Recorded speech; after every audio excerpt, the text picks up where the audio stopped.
it's on repeat. I don't know why that was on repeat. Sorry about that. Good evening, everybody. Welcome to another fun-filled, awesome episode of Sunday Night Live with me, Jonny Lipsham, here on the 17th day of October. Hope everybody is doing well. That was nearly a very slick intro. So me saying, hey, welcome to another fabulous, awesome show, maybe does not inspire confidence, but we'll see as we go. But welcome anybody, anywhere, anywhy. I'm glad you're all here. This is awesome, and I can't speak, and it's probably the pain meds that are not helping particularly. But yes, I have gone and torn like a small little muscle at the back here on this kind of side. It is most painful. So I'm a little bit delicate, but fortunately for me, my wife is off on PTO this week, so I don't have to do a lot of walking around, or I don't have to do a lot of lifting and carrying, which is great. So my wife is going to be about for that, and hopefully I'll be fine. Give it a few days or so. Hopefully I'll be okay. Especially with good pain meds on board, I should be good. So anyway, let's go see who is here. Let's see. I do have a question from Mika, which I'm going to get to. I have to go and try and find it. Hang on, let me unpin my own comment. There we go. And that should, there it goes. That reveals Mika's question, which I can get to in just a second. So Mika is here. And Carl Druziak is here as well. Kevin is here from Kevin's Guitar Studios. And David Barcelow. Welcome, David. Good to see you. Glad you are here. I think this is your first time watching my show, which is great. Who else is here? Just Bob is here, and Cleon is here, and Just Bob, I think I mentioned him. Ambient Dave is here as well, from down in England, and Sean Aaron is here as well, and Lollipop Guild, who is completely and truly awesome, is here, and of course, the ever fantastic Mike at Music to Motion is here as well. Thank you so much, Mike, for everything you do, not just for me, but for this entire Studio One community, really. You do an outstanding job of bringing people together, and I have benefited greatly from it, and I know Jonny has as well, and I know that many, many other people have benefited from what you do, bringing people together. So thank you. Just wanted to say that, just because I can, and also I probably, should have at least a couple of times said this. So thank you for everything you do, Mike. I really appreciate everything you do, and I appreciate and value our friendship very, very greatly. All right, so I got that out there as well, and Don Oliver is here, and Rich at My Personas is here, my good friend Rich Questwell. Also down in England, which is good. So there's a couple of Englishmen in here. And Paul Morgan is here, who is one of my compatriots. And let's see, who else do we have? I'm trying to see who else I have not mentioned yet. Keith is here over in Canada. And I think we're good. I think I have everybody. I think I have mentioned most people. If I have not mentioned you yet, and you have not subscribed to the channel, and you therefore cannot get into the chat, please subscribe. Hit that button over, I forget, is it over here? I think it's over here. Yeah, make sure you hit that subscribe button and the notification bell as well. And give it a few minutes, and then you should get the chat unlocked for you, and then you can just say hello in the chat, and you can ask a question, because that's what this show is all about. For those of you that are new, like David Barcelow is new to my show, so I should explain kind of what we do in this hour on a Sunday. It's called Sunday Night Live, mostly because I couldn't think of a better name for it. But essentially what it is it's just an opportunity for you guys to ask your questions about Studio One, and about music, basically music making. And sometimes we talk about composing, sometimes we talk about songwriting, sometimes we talk about arranging, and everything is centered around Studio One and the feature set that is in whatever version that happens to be available to us when we use it. So in this case, we're using Studio One 6 for those of you that are unaware that there is a Studio One 6, where have you been? I mean, seriously, this has been out for like, 20 days now? But yeah, that's what we're going to be using. We're going to be using Studio One 6. But anything that I show here can be done in Studio One 5 and can be done in Studio One 4 for the most part. There might be some things that you can't do in Studio One 4 because the features don't exist yet for you until you upgrade. But you cannot any longer upgrade to Studio One 5 because Studio One 6 is out now. So if you want to upgrade from 4, you have to go to 6, which is the latest version, and it is very, very cool. So yes, my back is extremely painful and sore, and it is most distracting. So I'm going to be spending quite a lot of time trying to make myself comfortable in this chair. So please bear with me. All right, there are 2 questions that we have so far. We've got Mika's question, which we're going to get to in just a moment. And then we have Rich's question. He says, I have £100 Amazon credit. What things would we recommend buying? I think there's a comma meant to be there. Music related only, not books or audiobooks, as I have that covered. Okay, so buying music related. So I guess maybe you're talking books on arranging, books on composing, sheet music, that kind of stuff. One of the things I have bought recently, I mean, I've got it up there. It's well, I actually didn't buy this, I borrowed it, but I have actually purchased it myself now, so I can return this. Is James Horner's complete score for the Alien film, Aliens or Alien, can't remember which it is. And that's the complete score, and I also got the CD to go with it, and so I can basically read through the score as I'm hearing it play. And it's really, really great. I'm very much enjoying being able to get into Horner's music that way. From hearing it and seeing it on the score and just being able to take a look at how he orchestrates things, how he does chord changes and things like that. So I can recommend getting scores and things like that to go through, especially if you're wanting to learn, to develop your harmonic palette or your compositional techniques, or looking at how a composer takes an idea and develops it, runs with it through the course of their work, stuff like that. So scores are good. I have loads of them. I have a complete score library, most of which is still in the garage at the moment, until I have found a home for it up here. So things like that might be helpful. Yeah. That would be how I'd answer that question. But I mean, that's really quite a broad question. Recommending buying things music related for $100, for 100 quid. Yeah, I mean, you could blow the whole lot on just an interface, or you could blow the whole lot on a bunch of really good cables, mic cables, guitar cables, instrument cables, with good quality plugs, that kind of thing. Rich says, we just need an Irishman for a good joke. Yes, we do. And a Welshman. There are no Welsh people here.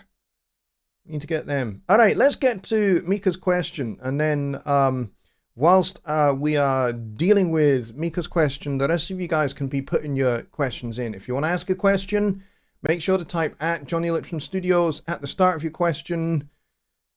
Because when you do that, that turns my name red. For me, you don't see it as red. I do, and that shows me that you are asking a question. And then I don't have to wade through the chat. I can just look for wherever my name is in red.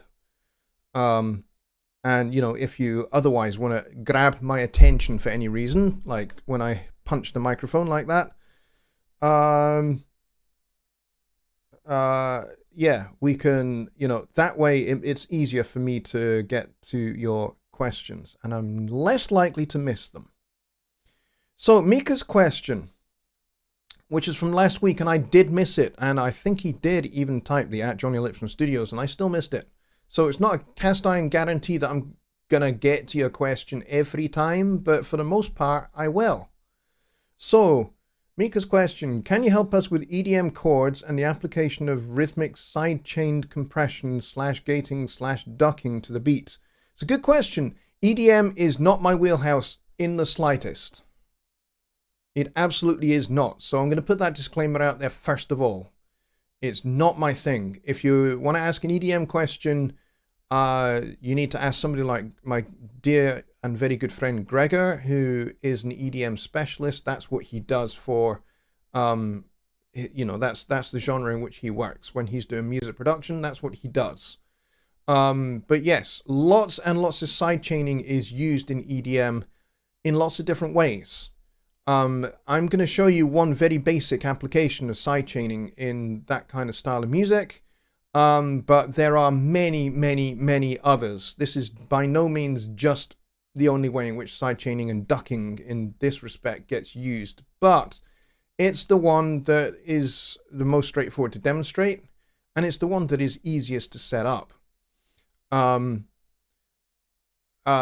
It does require a little bit of knowledge of attack and release. If that kind of side of how a compressor works is not really your strong suit, this is a good way in which you can actually learn how to manipulate the attack and release controls on a compressor to get the compressor to kind of pump in a particular way that you want. So when we're talking about sidechaining, we're talking about making the compressor work hard and work obviously, but do it in a very rhythmic sense. So this is how you would apply this to EDM, and you may not do this in a rock setting. In a rock setting, you might use sidechaining to do things like, ducking the bass behind the kick drum just a hair. So you're only knocking off a couple of dB just to make sure that the kick drum just pokes out just a little bit over the bass guitar, and they're not kind of fighting or competing for the same kind of space, each of them. So let's get to it, and we'll go over to the screen to Studio One. All right, so I've got this very, very, very basic little loop going on here, and I'm going to play you the end result, and then I'm going to reverse engineer it, and I'm going to show you how we get to that. All right, so this is so simple and so bare bones basic. Anybody that is into EDM who's in the chat, I apologize.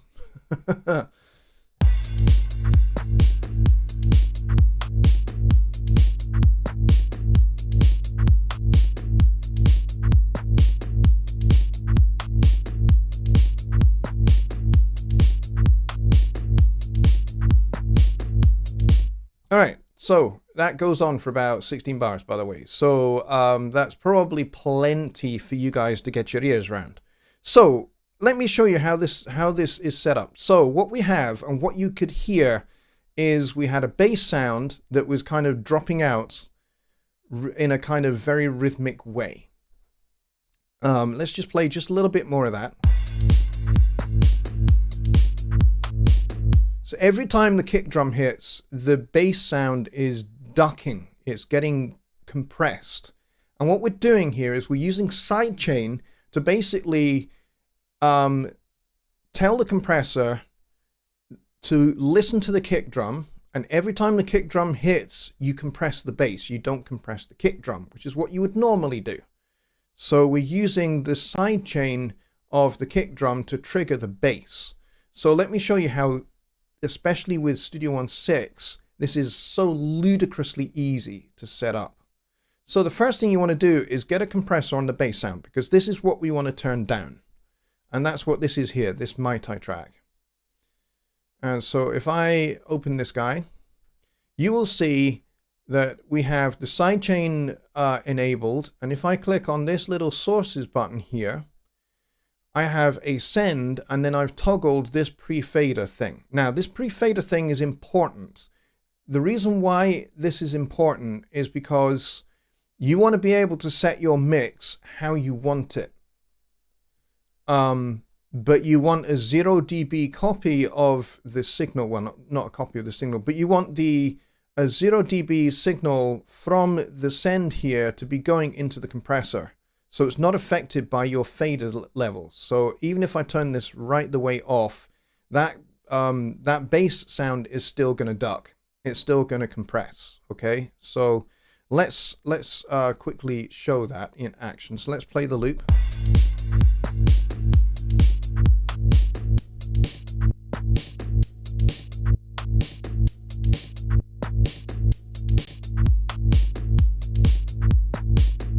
So it's not affected at all by the volume level of the fader. So you want it to be pre-fader, okay? So make sure this guy is orange.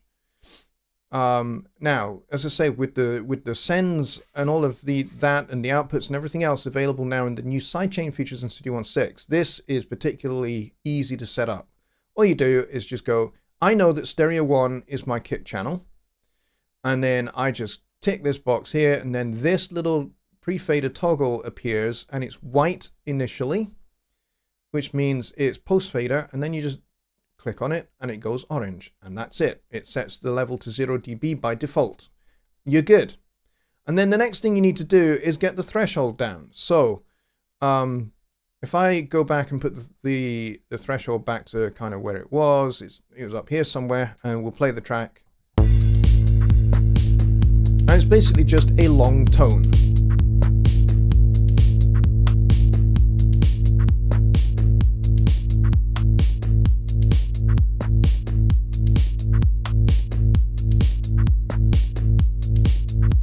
And all I'm doing really is I've got the attack set to the fastest, so that pretty much as soon as the kick drum hits, it ducks the bass and it smacks it down pretty hard, almost to nothing. And then I've got the knee set to hard, and I've got the ratio pretty aggressive as well, 6:1 more or less. And then once you've got those set up, the next trick is setting the release time so you get the bass coming back at the right rhythm. So this, in this style of music, this becomes your rhythm control for bringing the bass back. So you get that nice kind of upbeat return of the bass sound, which is what we've got here.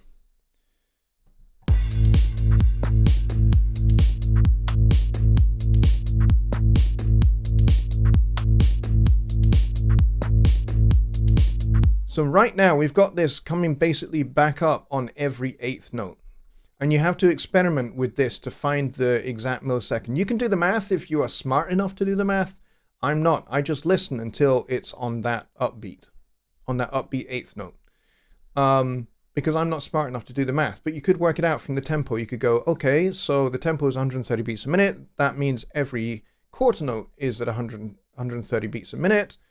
And therefore every 8th note is going to be double that, so it's going to be 260 beats per minute for every 8th note, and then you can work out how much that is in milliseconds, and then that will determine what your release time is going to be, and then you could absolutely nail it with extreme precision. You can do that if you want. I prefer to just use my ears and kind of ballpark it until it sounds how I want it to sound. And that's essentially it, how you can duck that kind of thing. How you can duck those kind of bass tones. And you can do this with a variety of different sources. So you could do this with a keyboard part as well, or a synth pad, just playing some fairly simple chords. Harmony in EDM doesn't tend to be, I'm going to be very, very general here. It doesn't tend to be very complex. And it's usually based out of samples from other keyboard parts. So, you know, sometimes you'll get somebody that will actually play a keyboard part in the style that you would expect from an EDM track. But for the most part, they are either programmed by somebody performing them in, or they are samples from other records that have been brought into the song and mixed together that way. And then you use some sidechaining, some filtering, to create all sorts of other weird and wonderful, wacky effects, and maybe even a little bit of vocoding as well to create some really interesting sounds. But as I said, EDM is not my thing. So this is about as deep and as complicated as I get into EDM, to be honest. Just basically kick drum, sidechaining a bass sound to the kick drum to get that kind of stereotypical kind of pump kind of sound. But I hope that kind of answers that question. I'm going to scroll back down. Just Bob says she'd invite Gregor on for a Sunday night show to interview, go over EDM. Yeah, I probably should, and that probably would be pretty cool. Yeah, he's a pretty difficult dude to track down, I'll tell you that much. So Mika, if you're still here, I hope that answers your question. Simon Carpenter is in the house. Hello, mate. Get the best pump with this compressor. Hint. Yeah, that's what I was trying to do. But like I said, EDM's not my thing. So it's not going to sound that great because it's not my thing. We can create/use dummy tracks to trigger the sidechain effects. Yes, you can. You can. I mean, absolutely. I mean, you can set something up to sidechain that's then muted. Well, not muted because you need the signal still to happen, but certainly with the volume fader turned all the way down, and then you hide the track. So you don't see it, and you don't hear it, but it does create the sidechain for you, like, you know, like we had here.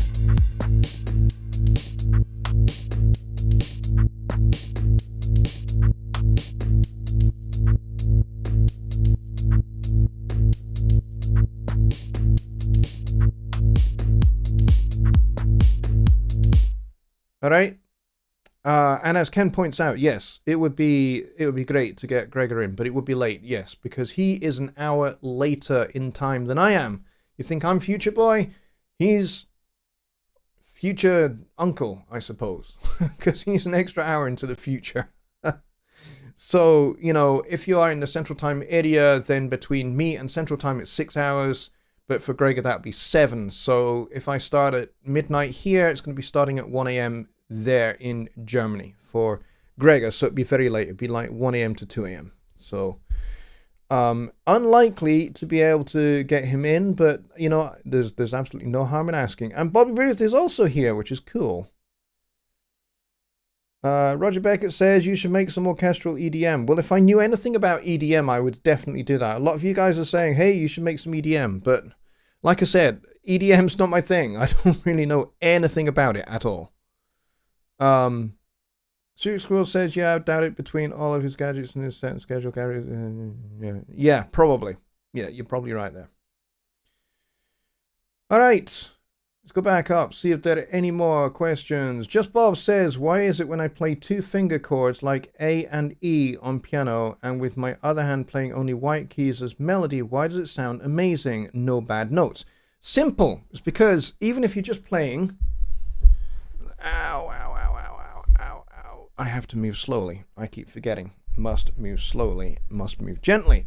If I'm playing an A and an E, or here...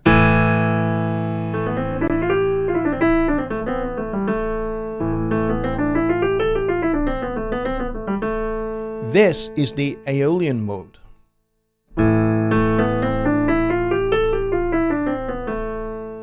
So it's gonna sound good. And if you're playing an A and an E, that's the root and the 5th of an A minor chord, but it's also 1 and 5 of the Aeolian mode. So it's going to sound great. So, you know, you could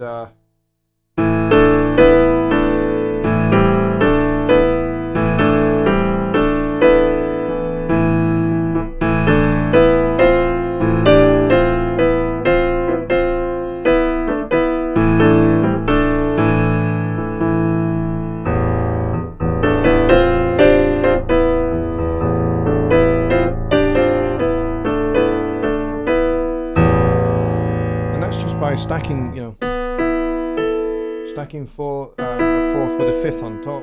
If I stacked it as 4ths,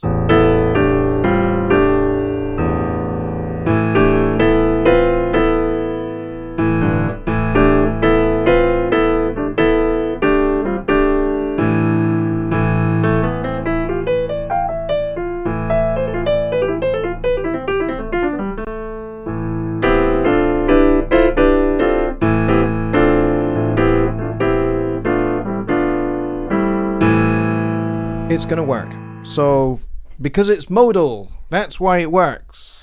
But if you start playing like a B flat Mixolydian mode over the top, or a B flat melodic minor over the top, you'll get some interesting dissonances that you might actually like.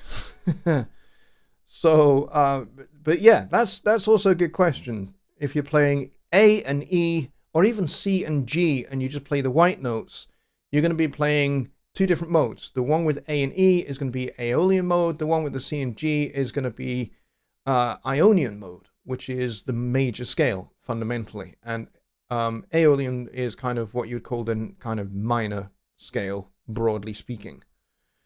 Broadly speaking. All right, see what else we got. Let's see. Yeah, Simon's wondering. Yeah, I've injured my back on the left side, so if I move too fast, it hurts. But yes, I would love to make some orchestral EDM. I would have to work with somebody who knows EDM. You know, I know the orchestral side of things. And you know, that kind of thing, but EDM's not really my wheelhouse in the slightest. I'm a jazz guy. Mika says the chord guitar power chords. Yes, fifths. David Barstow says, can you tell how MIDI text and score works together with the lyrics and the way all comes together in sheet music ready for print? Now, the new lyrics thing in Studio One essentially is something that's kind of come over a little bit from Notion, a little bit. And it certainly works in the score editor. Let's go and get a new song. Oh, I didn't want to press that button. I wanted to press that one. Let's go and get a new song. New song. And I'm going to get an instrument in. I will probably just go for presence. Because this is sheet music, it doesn't really matter because nobody's actually going to hear this. So if I go for brass, flugelhorn with some vibrato, this really doesn't matter, okay? And my time base is wrong again. I keep forgetting to set it in my default song to bars instead of seconds. All right, so let's go and double click this and we'll extend this out so that we've got like 4 bars. And then what we'll do is we'll set the left and right locators to there. And then just for fun, we're going to make this the world's shortest song, okay? So I'm going to press Alt and Y, and when I open the marker track, you'll see that start and end are now at the start and end of this event. Really important. Now I'm going to double click. And then I'm going to go to the score editor. Let's see. I also want the lyric track open. So let's get the lyric track open.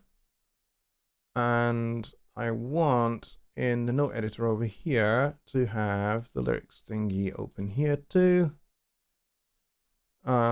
Before I do that, I want to put some notes in here. So let's write some notes, any old notes, it doesn't really matter.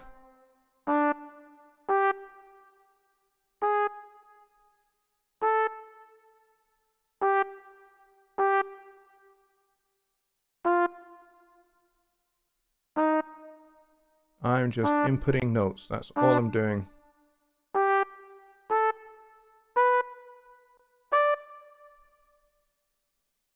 I'm not really thinking about what I'm putting in. I'm just putting some notes in.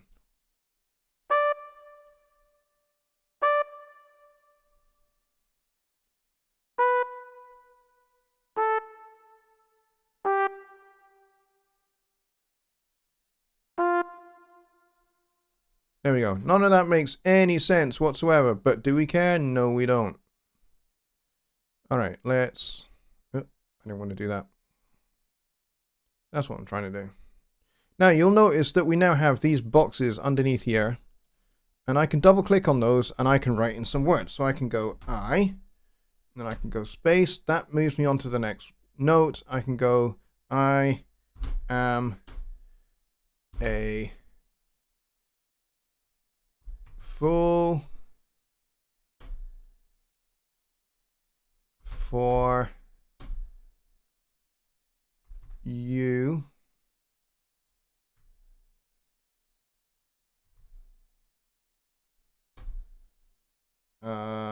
and I wish that, no, not thank, that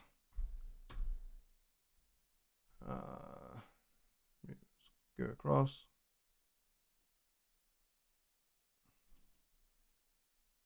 Wish that you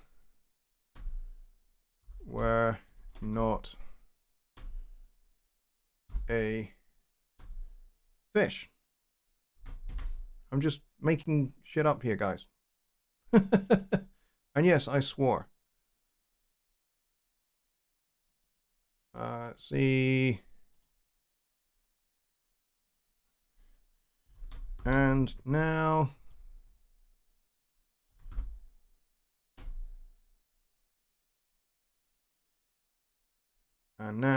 I am blue.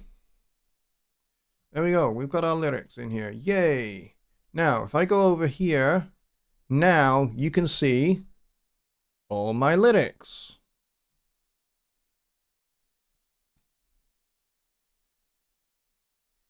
Now you can see all my lyrics, and they are right underneath, more or less, each of these notes. So when I play this, it's going to sound horrible.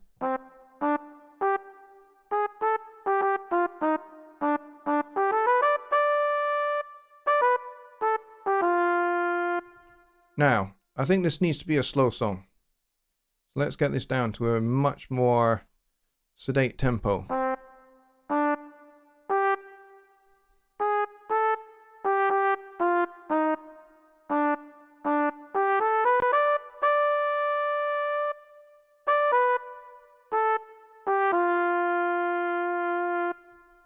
Alright, so none of that makes any sense whatsoever. But what I can now do, David, if you're still watching, is let's say this is my song, and it's arguably the worst song ever. It makes no sense. Melodically, it's all over the shop, but it's really, really short, and it has... Let's say our brief was we needed to reference a fish and a color. We've done that. We've said the word fish, and we've said the word blue. So we are good, and we've got kind of a near rhyme with fool and you and blue. So we've got a near rhyme with you and blue here. Yeah, it'll pass. But let's say I want to print this. I can now print this. I can hit this. Now, I've not got any print ink in my printer, but I can hit this, and I can select my printer, and I can hit print. And I can print this out. I can hand it to a vocalist. And I can say, hey, here's my really shit 5-bar song. Will you please come and deliver the world's worst vocal for it? And they'll go, yay! And they'll come in and they'll record the world's worst vocal. I will put some really horrible chords to this, and then we'll mix it, we'll master it, we'll call it done. And it'll be the world's worst song. So David, I hope that that helps, because now with Studio 1.6, you can put lyrics directly in here. And I can double click on a lyric here, and I can change it if I wanted to. So I could change this. I think I could change this. So let's say our producer says, no, I don't want you to reference fish. I hate fish. Reference something else. Okay. Let's say duck instead. I wish you were not a duck. And bingo. We've changed that now to say you and I wish that you were not a duck. And now I am blue. And there we have it. Our song is good.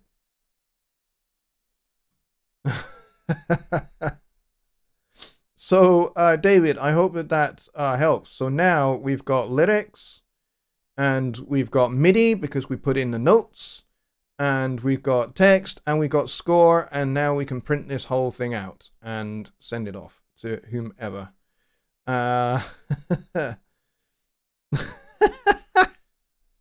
That's so funny. Rich says, give it to Nicki Minaj. It was always going downhill from that second note anyway. Yes, absolutely. As soon as I started going C, D, G, and then the A flat to A natural, it was always going to be a problem. Music to Motion says, what rhymes with duck? Well, there are one or two suggestions, like pluck, cluck, and muck, and luck. There's a few to get you started with. There is also the obvious one, but yes. Let's see. Roger says, does that lyric track now show up in the main song page? Yes, it does. I can show you that as well. By double clicking on this guy. It says global here, but if I change that to presence, now you can see my lyrics. And so when I play this, watch this.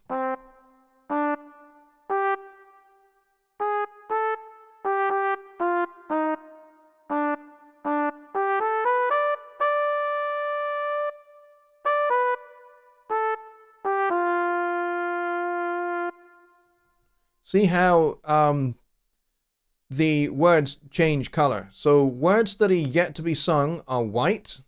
The word that needs to be sung is blue. And then once the word has been sung, it gets grayed out. Now, you can change some of these settings. At the moment, it says a heading quarters 0. And I don't think I'm allowed to change that for some reason. Why wouldn't it let me change that? I don't know why it's not letting me change that. Anyway, I don't know why it won't let me change that, but you can normally change this so that it puts it ahead, so that the lyrics get lit up before you need to sing them. And of course, you can edit here as well. You can press this little guy here, and the ruler will show up, and you can see exactly which beat of which bar each word falls on, and you can adjust the quantize to bars, to certain values or note events. And then if you don't want to see that, you can just turn that off. So that works really cool. Oh, you meant the last note? Yes, ending on an F in the key of C. There we go. Let's see. I'm just trying to see. Okay, David Barstow said that it helped. Good. Glad. Going to a certain bar. S or F going to a certain bar. I'm not quite sure what that means, David. S or F. I'm not sure what you mean by S or F going to a certain bar. Don't know what you mean. And yes, Bob says truck also rhymes with duck. Absolutely does. David says known bug. I don't know what you're referring to.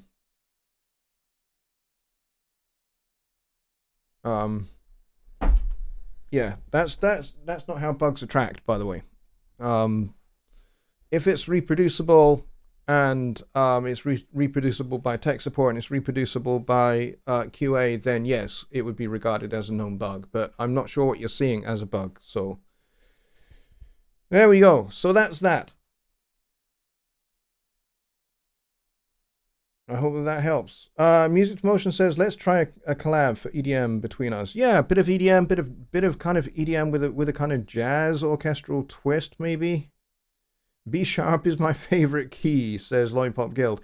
Actually, you know what? My favorite key is B half sharp, which is a theoretical key, much like B sharp is a theoretical key. There are some interesting keys that don't technically really exist, but if you continue to follow the circle of fifths around in a certain direction, you can get certain theoretical keys that may have more than 7 sharps or 7 flats. And that's kind of what Lollipop Guild is referring to there when she says B sharp is her favorite key. But you can also have half sharps and half flats if you're dealing with microtonal music. And by microtonal music, I mean music that has smaller intervals than a semitone. So that's a semitone, that's a semitone, semitone, semitone, semitone. Western music is mostly built around semitones. Until blues met with Western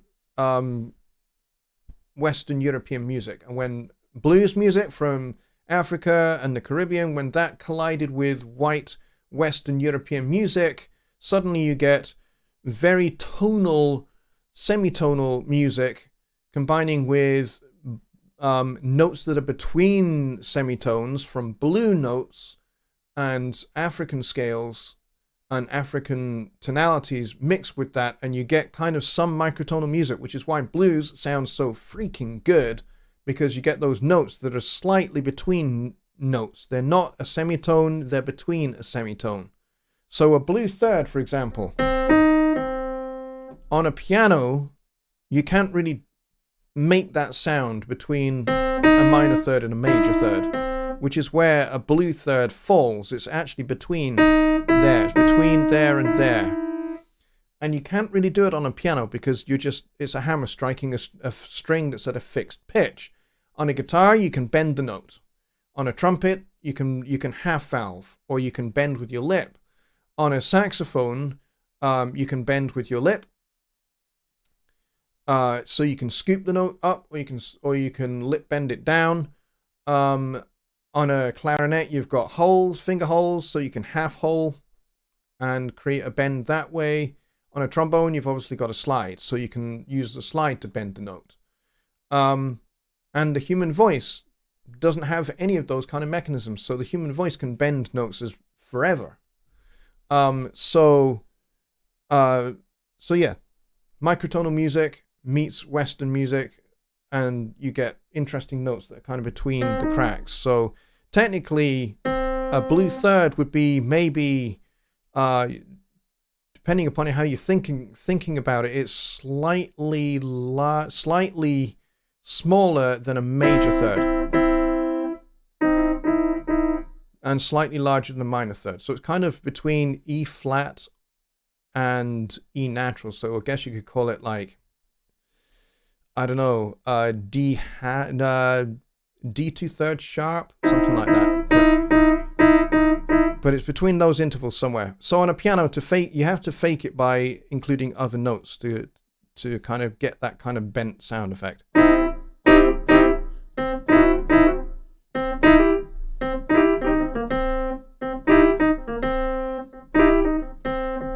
And it's not entirely satisfactory on a piano. But on a guitar, it works beautifully. But yeah, B half sharp is mine. Let's see. My favorite key is my house key. Yeah, I hear that for sure. Let's see. I'm not seeing any other questions. I'm seeing lots of interesting chat though.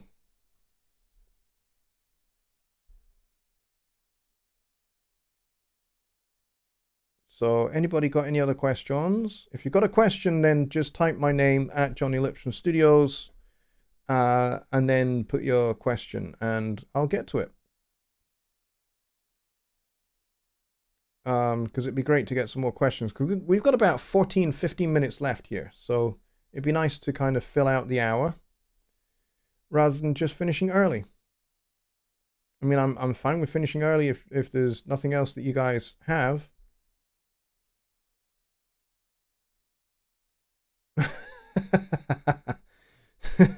Rich says, I think I might just get my £100 worth of Twiglets. Twiglets? Ow, ow, ow. Twiglets! Hang on, let me turn this around a bit. There we go. Twiglets, that's what Rich is talking about. These are awesome. and they're kind of they're kind of baked bits of, I'm not really even sure what they are, but they're kind of like they're like a wheat kind of snack. And they taste very, very, very, very nice indeed. And I could easily go through a tin of these without thinking about it. There we go. They are awesome. Extremely tasty. But yeah, maybe £100 worth of Twiglets is the thing. Just Bob says, does Personas have the ability with horns with the orchestra to mimic the plunger wah sound of the 1930s? Great question. Really good question. Plunger mutes are not available in Studio One.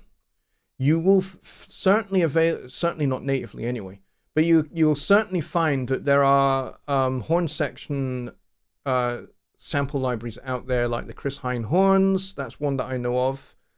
That has a whole range of muted sounds. Now there are some muted sounds, like there's trumpet with Harmon mute, which I can get for you. Let me go find that trumpet. Which sounds a little bit like this.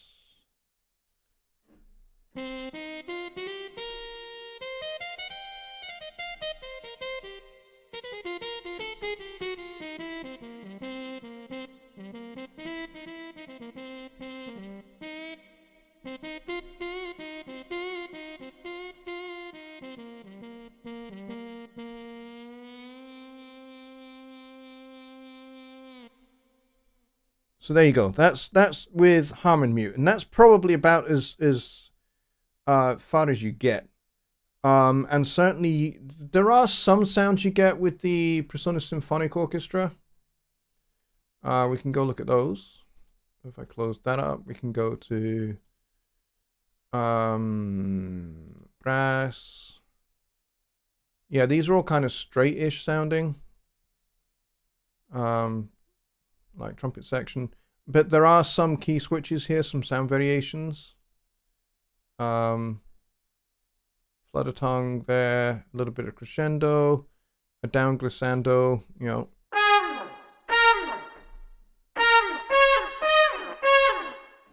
Which is pretty good. And then you've got like this one here.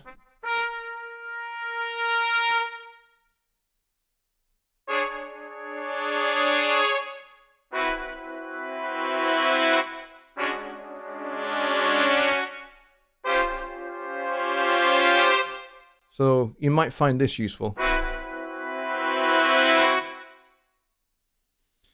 Not all instruments have sound variations. Is it possible to create them? Yeah, you can certainly create them, but the thing with creating sound variations is you have to have a sample to map to that key switch or sound variation in order for it to trigger.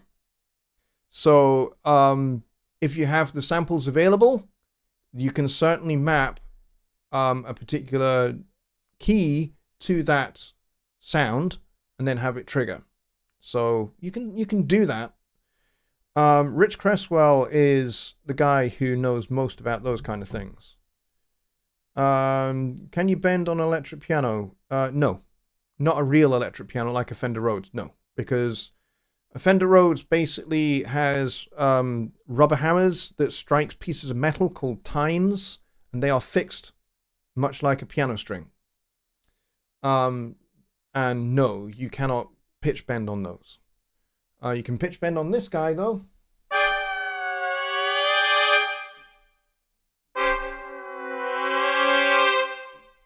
But you can't pitch bend on a real electric piano. But yeah, creating articulations and stuff is complex stuff. I don't know how to do it. It's not my thing at all. But yeah, if you wanted to get that 1930s sound, you could use the wah-wah pedal from the pedal board and just use a regular trombone sound and then just automate that. That might work. Or you can get like an auto wah effect plugin and put that on that. That would work. So what else we got? Rich says, yes, I've already had 5 of those tubs. What, in one sitting, you crazy, crazy person?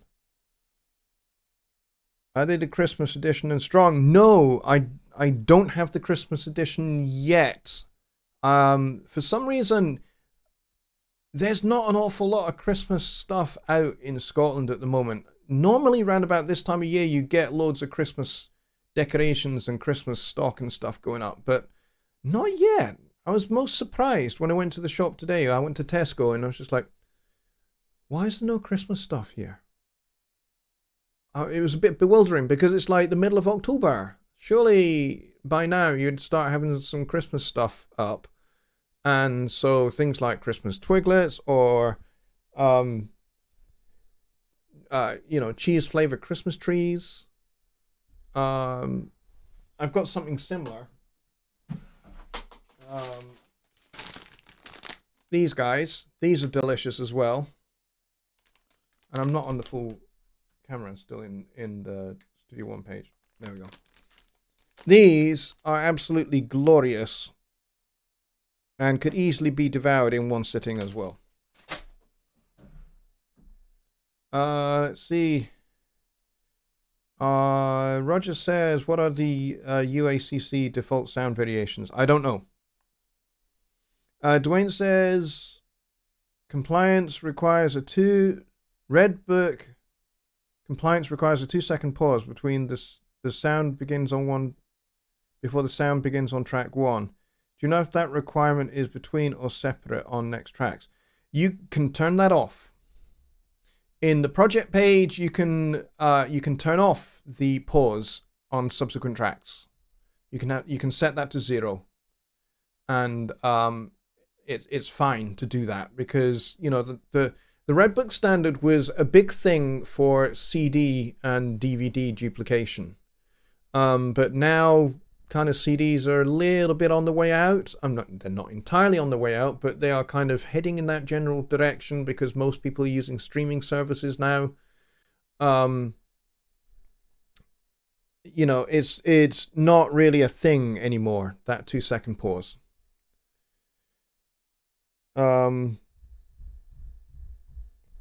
So yeah, on subsequent songs in your project, you can turn off that 2-second pause. All right, what else do we have? Because we've got 5 minutes left. Let's see. Just Bob says, stores are filled with Christmas stuff here already. I long for the days that it came out the day after Thanksgiving. Yeah, I know exactly what you mean. David asks, can you please explain the difference between electric piano and digital? Electric piano, if you know what a Fender Rhodes electric piano is, or a Wurlitzer electric piano is, basically they are mechanical pianos. So they have hammers and keys, but they have hammers that are, in I think the case of both electric pianos, made of rubber, and they strike pieces of tuned metal inside the case of the instrument. Each piece of metal has a pickup on it, an electromagnetic pickup, and that that basically picks up the sound of that rubber hammer striking that piece of metal that is tuned, and it converts that. It amplifies that and makes that loud enough that you can plug that into an amplifier and you can play and you can be heard and you can do all sorts of things to it, like run it through distortion, a phaser, or anything else. You can overdrive it a little bit. So those instruments are mechanical. This isn't mechanical. This is digital, but it plays samples of mechanical instruments. Okay, this is digital.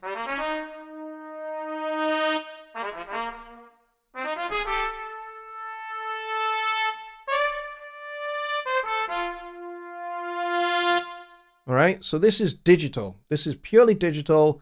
It's just playing sounds that are inside of Studio One. If you have something like a clavinova, that will be playing sounds that are on a library built into the piano. So basically, when you press a key, it sends a string of data that has what note it is, what, when did the note start, and when did the note end. And that information is sent to, whatever sound it is on the instrument, and it plays that sound for as long as you press the key. All of this happens extremely quickly in a language that is called MIDI.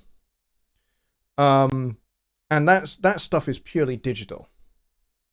But when I'm talking about a Fender Rhodes or a Wurlitzer or a Hohner or something like that, electric piano, I'm talking about a mechanical instrument that has pickups and an amp built into it that you can plug a jack cable into, and you can turn up the volume and you can play. And it sounds, the Fender Rhodes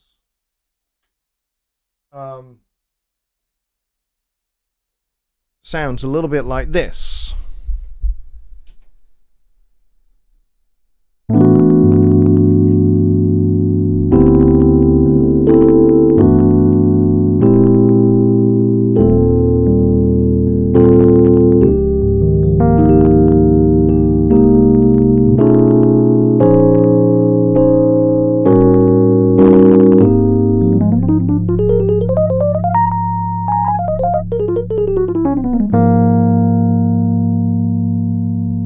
But like I said, you can manipulate this.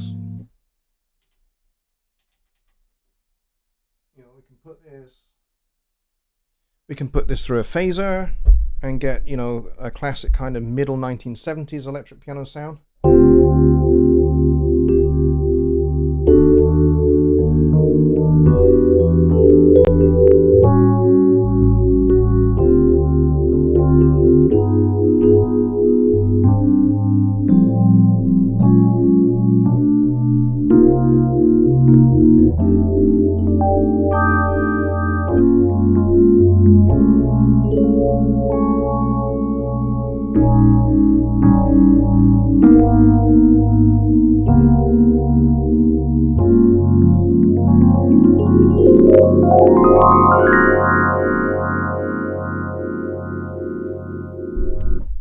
So that's playing. This is a digital instrument playing a sample of a real Fender Rhodes electric piano.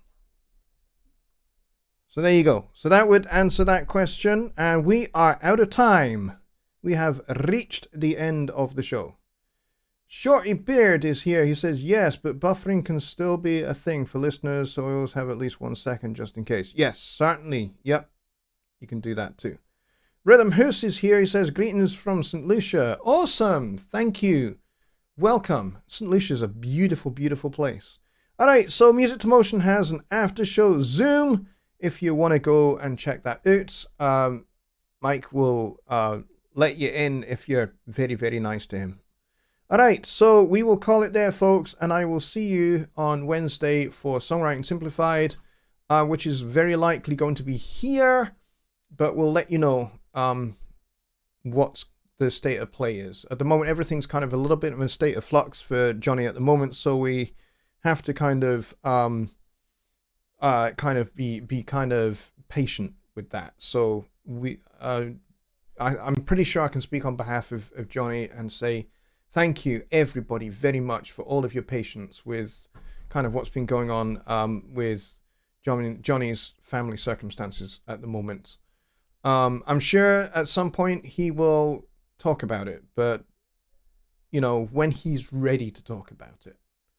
But until then, I will see you on Wednesday, 6 p.m. Central Time, most likely here, but either Jonny or myself will let you know. Until then, very good night.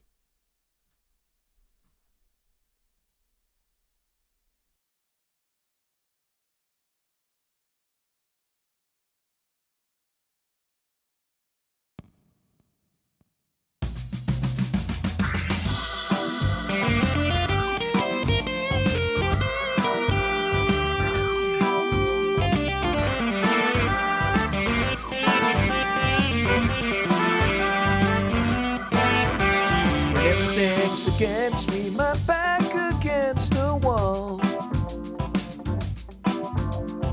Holding all the worst cards, I feel 2 feet tall. I'll stand and shout, don't hold